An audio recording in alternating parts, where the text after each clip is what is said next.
어떤 한 사람이 아주 큰 기업에 취직을 하려고 준비를 하고 있었습니다.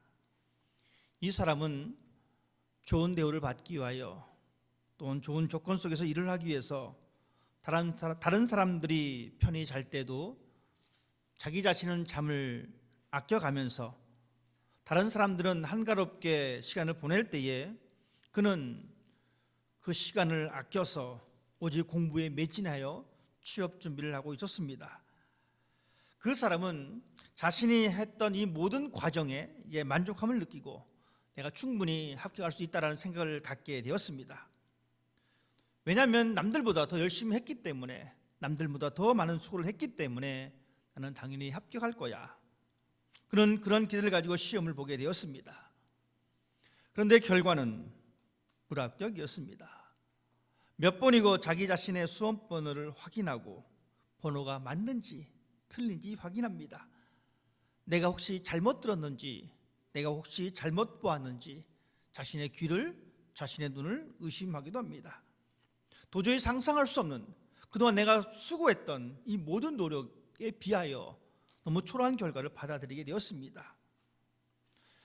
이것은 주최 측이 어떻게 실수했을 거야, 때론 이렇게 생각해 보기도 합니다. 하지만 자신이 떨어졌다라고 하는 이 사실에는 변함이 없습니다. 얼마나 실망하고 얼마나 좌절했겠습니까? 남들 잘 때 자기 자신은 자지 못했고, 남들 쉴 때에 쉬지 못하고 열심히 했던 그 모든 것, 이 사람은 그것이 불합격되어짐으로 말미암아 한동안 다시 공부할 마음도 잃어버리게 됩니다.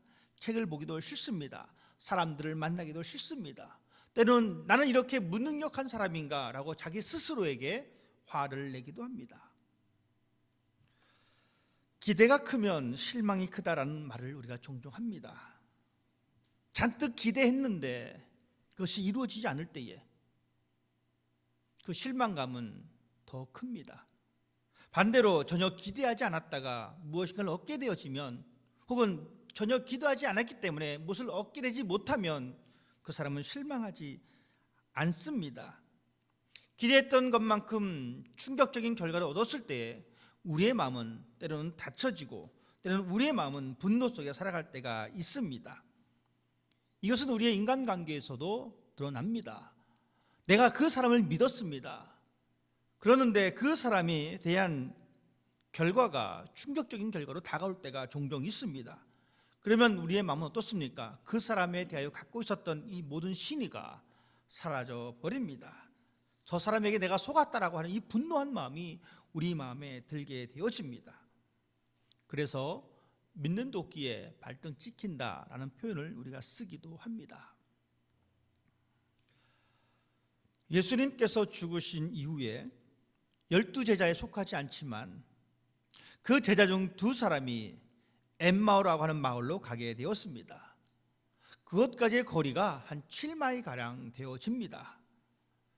2사람은 그 7마일 되는 그 거리를 걸으면서 자신의 스승이신 예수님께서 십자가에서 또 너무나 허무하게 처형당했다라고 하는 이 사실에 실망감을 가지고 그 길을 떠났을지도 모릅니다.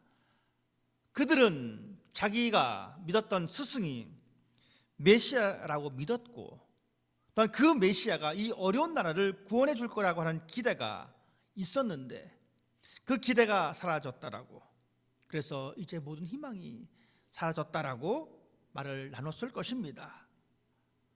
때로는 다른 사람들이 자기 스승을 가리켜 저 사람은 시골 나사렛 출신이다 라고 비아냥거리고 손가락질했지만, 그래도 자기 스승인 예수님을 따라다니면서 예수님을 옹호하고 자기의 신념을 지켰는데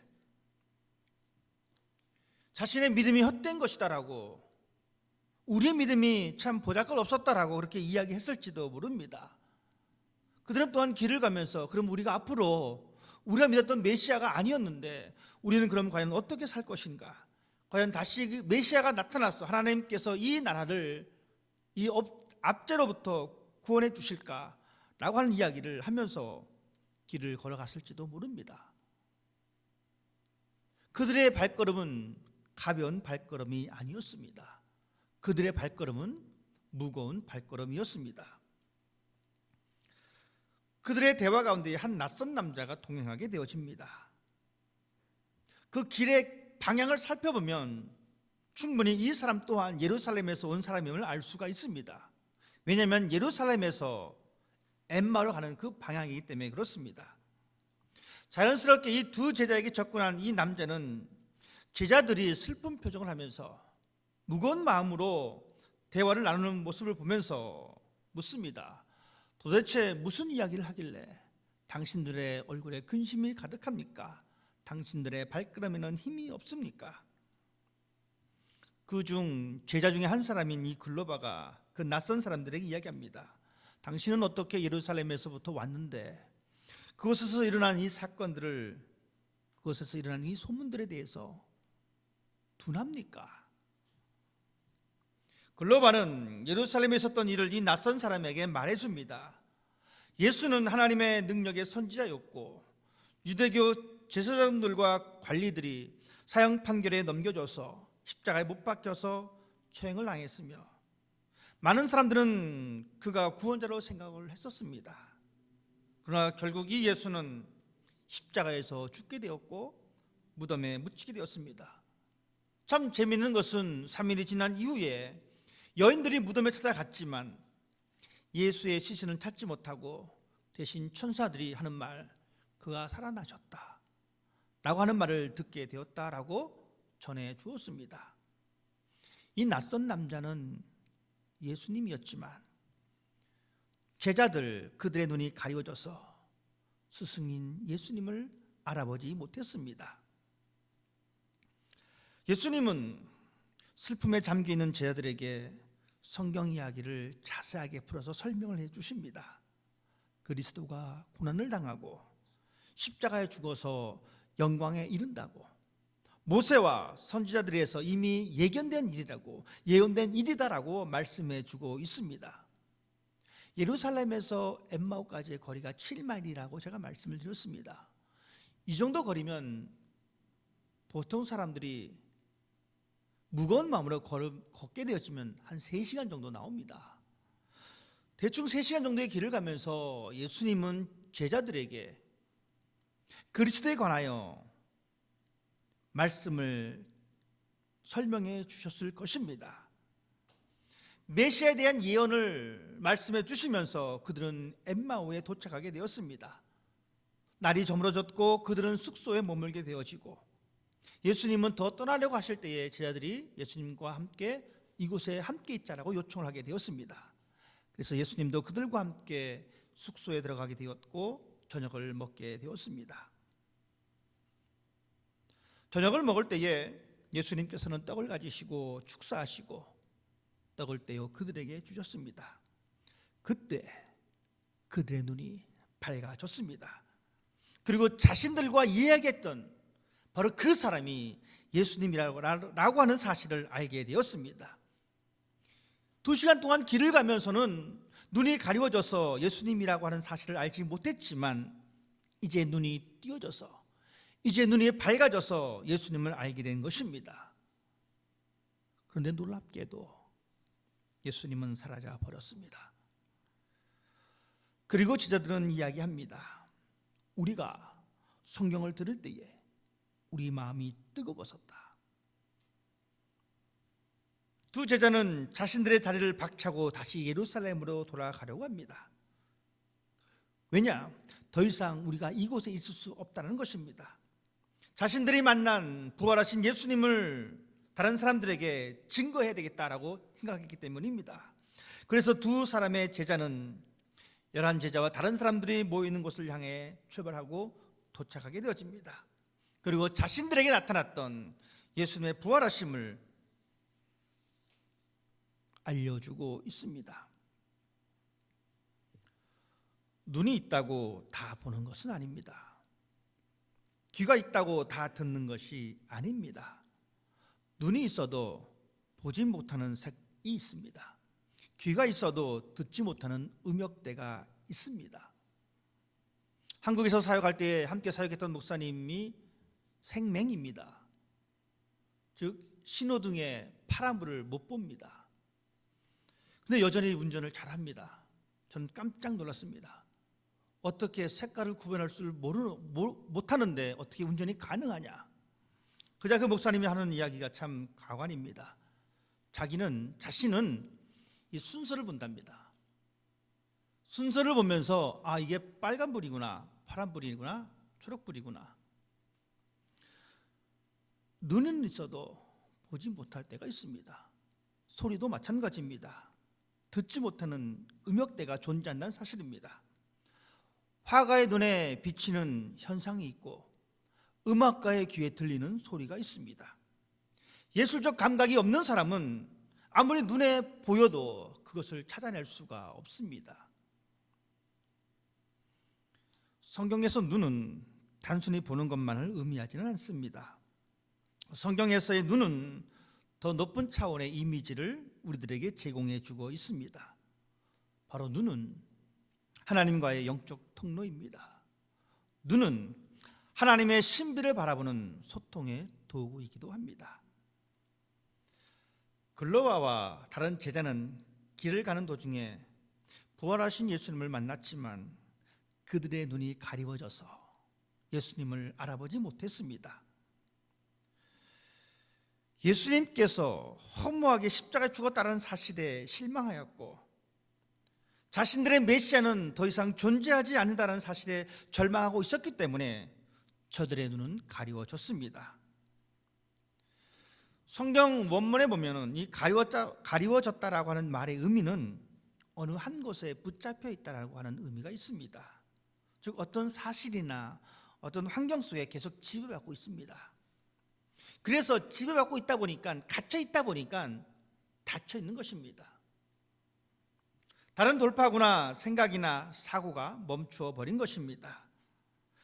제자들은 예수님이 죽었다라고 하는 이 사실에 자신들의 메시아가 더 이상 존재하지 않다라고 하는 그 절망의 상태에 잡혀 있었기 때문에 그들의 눈이 가리워졌습니다. 때로는 우리의 삶도 마찬가지입니다. 우리들이 살아가고 있는 이 세상의 원리나 우리가 경험했던 전통의 틀 안에 갇혀 있을 때에 우리의 눈이 닫혀져서 새로운 것을 발견하지 못할 때가 있습니다. 나의 경험과 지식 때문에 새로운 환경에 대한 아이디어에 대한 눈이 닫혀져 있을 때가 있습니다. 그래서 좋은 기회를 바로 옆에 두고 있어도 그것을 보지 못하고 놓쳐버리고 훗날에 그때 그랬었구나 라고 하는 것을 깨닫게 되어집니다. 그런 경우 더 이상 발전이 없습니다. 오히려 다른 환경이나 사람들 속에서 도태되는 것을 경험하게 되어집니다.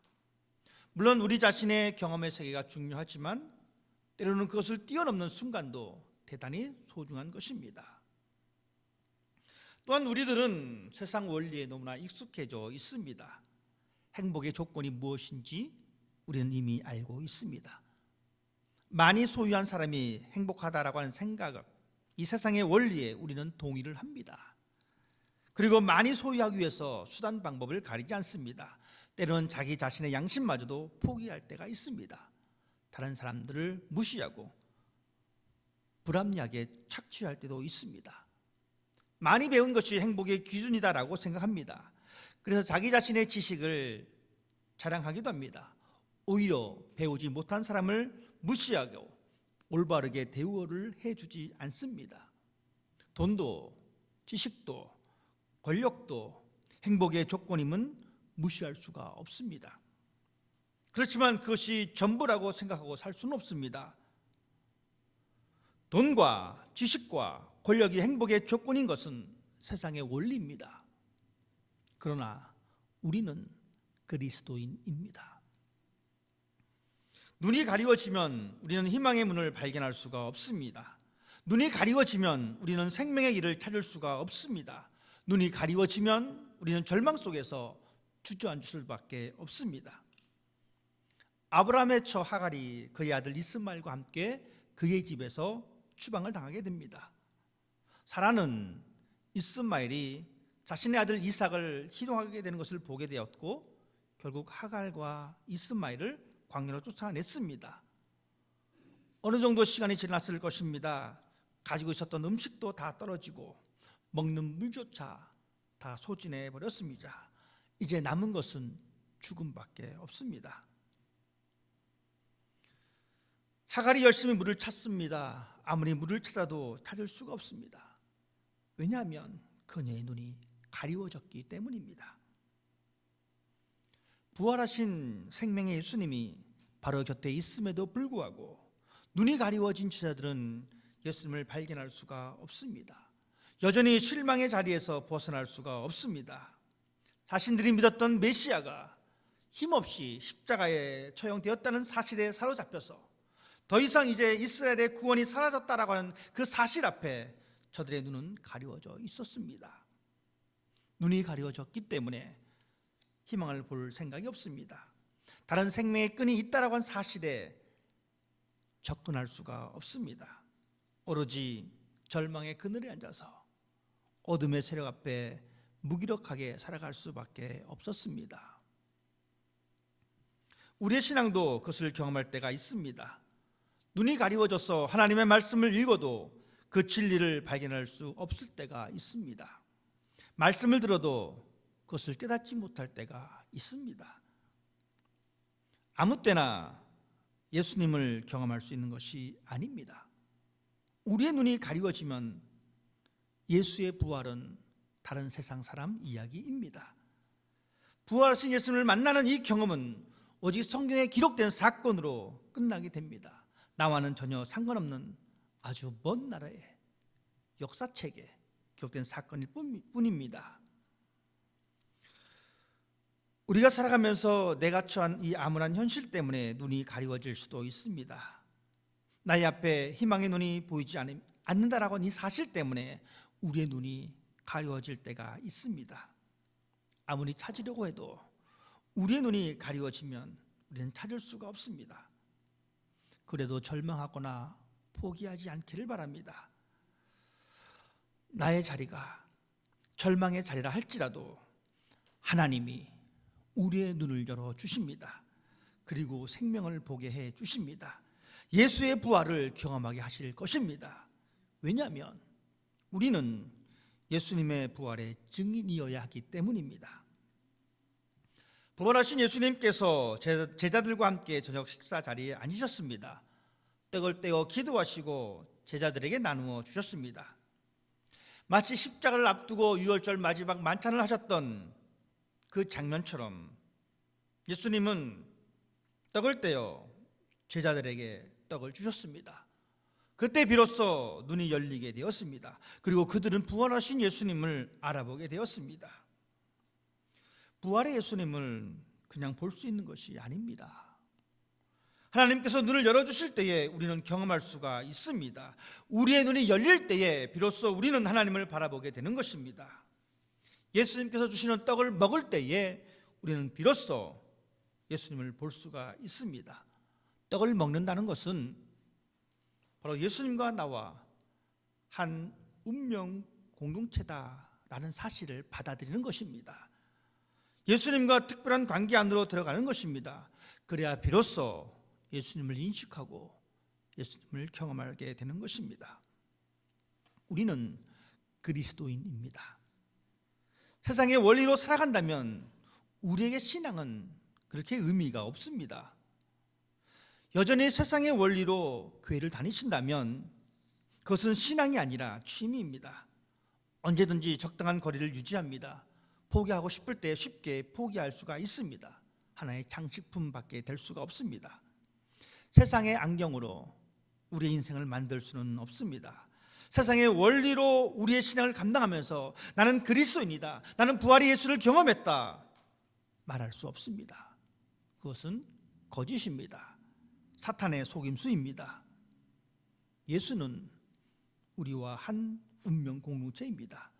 그때 비로소 우리의 눈이 열릴 것입니다. 생명의 신앙은 바로 그곳에서 시작됨을 여러분 기억하십시다.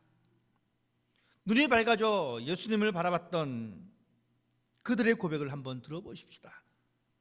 그들은 말합니다.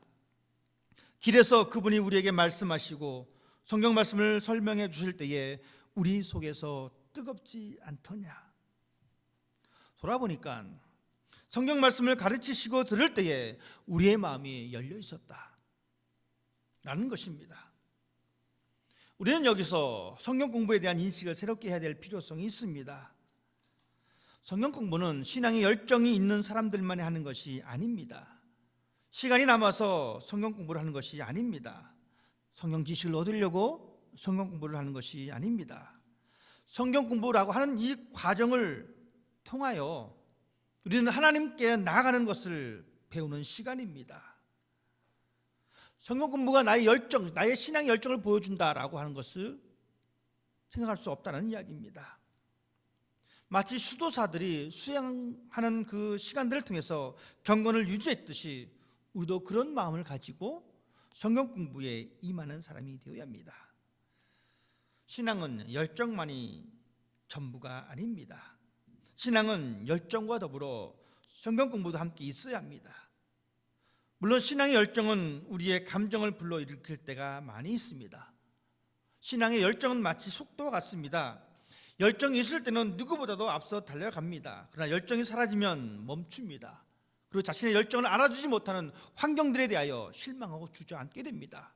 다른 사람을 탓하게 되어지고 환경을 탓하게 되어지고 그러다가 결국 신앙이 힘들어집니다. 하나님을 향한 잘못된 신앙의 열정을 가졌던 바리새인들, 하나님의 아들 예수님을 알아보지 못하게 됩니다. 오히려 그 열정으로 하나님의 아들을 십자가에 못 박아 버리게 되어집니다. 예수님은 두 제자들에게 책망하셨습니다.